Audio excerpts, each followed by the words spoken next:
देखिए टेक्निक क्या है, इनके पास क्या टेक्निक है। मैं तब मानती ना कि धीरेन्द्र शास्त्री, ऐसा कोई टेक्निक नहीं है इनके पास। ये पर्ची निकाल के हिंदू रास्ता बना देते। अरे हनुमान से बात करते हैं। मैं वही कह रही हूँ, हनुमान जी को हम भी मानते हैं, ठीक है, हनुमान जी को हम भी मानते हैं, लेकिन आप कहते हैं कि ये, मैं वही तो कह रही हूँ, पर्ची निकालिए। अगर आपको डायरेक्ट कनेक्ट आपका है तो आप पर्ची निकाले तो हिंदू रास्ता बना दीजिए। लेकिन इनकी यात्रा में क्रिकेटर, एक्टर सब जुड़ते जा रहे हैं।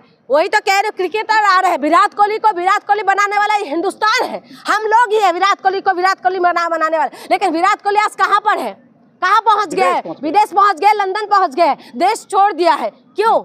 तो इसी वजह से मैं कह रही हूँ, आज शिल्पा शेट्टी को, जिसको हम मानते थे कि अच्छी एक्ट्रेस है और सही में अच्छी मूवी भी दी थी, लेकिन आज शिल्पा शेट्टी वहाँ पर शामिल हो रहा है। आज शिल्पा शेट्टी, अगर शिल्पा शेट्टी बन पा रही है, छापे पड़ रहे हैं जो इसमें शामिल हो रहे हैं यात्रा में, इसी की वजह से आज जो शिल्पा शेट्टी बन पा रही है ना, ये सिर्फ और सिर्फ हिंदू कोड बिल की वजह से है। लेकिन दुख की बात यह है कि ये लोग योगदान दे रहे हैं। तो उनको उठा के जेल में क्यों नहीं डाल दे रही है पुलिस प्रशासन कुछ भी? इसका मतलब वो सही रास्ते पर चल रहे हैं। देखो, देश के अंदर ना सीजीआई की मुंह पे जब जूता फेंक देते हैं, उसके बाद कोई कार्रवाई नहीं हो रहे। ठीक है, अनिल मिश्रा की जैसे जो है लॉयर, जो थोड़ा सा दिमाग का हिला हुआ है, वो उसके ऊपर भी कोई एक्शन नहीं हो रहा है। तो आपको क्या लगता है, धीरेन्द्र शास्त्री है, मतलब वो संविधान के तौर पर यात्रा कर रहे हैं? संविधान, बिल्कुल संविधान के तौर से किसी ने माना थोड़ी ना किया यात्रा निकालने के लिए। यात्रा निकालने के लिए माना नहीं है ना, यात्रा का विरोध है।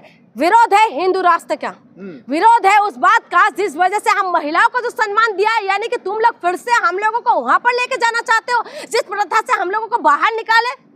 धोमा प्रथा क्या थे, जिसकी वजह से महिला को अपने आप को आत्मसम्मान, सुसाइड करना पड़ गया था महिलाओं को। और उसके बाद आप चाहते हैं, लेकिन तमाम संस्थान क्यों नहीं दूरदर्शी सोच रहे, क्यों नहीं उस पर कार्रवाई हो रही है, रेड हो रही है, उनको उठा के जेल में डाले? किसकी सरकार है भाई? बीजेपी की सरकार है। मध्य प्रदेश में बीजेपी है, केंद्र में बीजेपी है, यूपी में बीजेपी है, हरियाणा में बीजेपी है। सबको एक साथ लेकर चलने वाली पार्टी है, सबका साथ। मेरी बात सुन लो, ठीक है, अभी तो पहले सवाल मत करो, पहले सुन लो। बीजेपी की सरकार है ऊपर से लेकर नीचे तक। और ये जो धीरेन्द्र शास्त्री जी है, ये किसके बारे में बात करते हैं? ये किसको सपोर्ट पहुंचाने की बात करते हैं? आप बताइए। जिसको सपोर्ट पहुंचाने की बात करते हैं ना, तो उन्हीं का सपोर्ट है ऊपर से नीचे तक। जब उन्हीं की सरकार है तो कौन बोले? एक मिनट, तुम सुन लो, पहली बातें पहले सुन लो, ठीक है। धीरेन्द्र शास्त्री जी से मैं निवेदन करती हूँ कि आप वो यात्रा क्यों नहीं निकालते कि रोजगार यात्रा निकाले, महिला सुरक्षा यात्रा निकाले, एजुकेशन यात्रा निकाले, स्कूलें धड़ल्ले से बंद हो रहा है, उसके लिए यात्रा निकाले। तो मैं सबसे आगे झंडा लेके जाने वाली आपसे जून जी, एक सवाल आखिरी आपसे, आपका भला हिंदू कोड बिल से होगा या हिंदू राष्ट्र से होगा? भाई हिंदू कोड बिल से होगा, हिंदू कोड बिल से होते आ रहे होगा।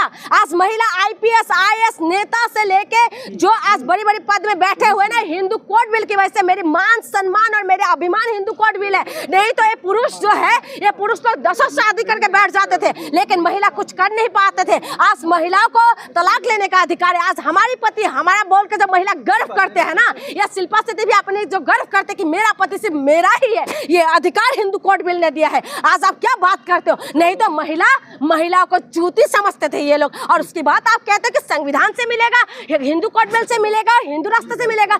हमें हिंदू कोड बिल से ही हमें सिर्फ और सिर्फ अधिकार मिला है और मिलते रहेंगे। और हम लोगों को बच्चा गोद लेने का भी जो अधिकार है ना, ये सिर्फ हिंदू कोड बिल के द्वारा मिलते हैं। आप क्या बात कह रहे हैं?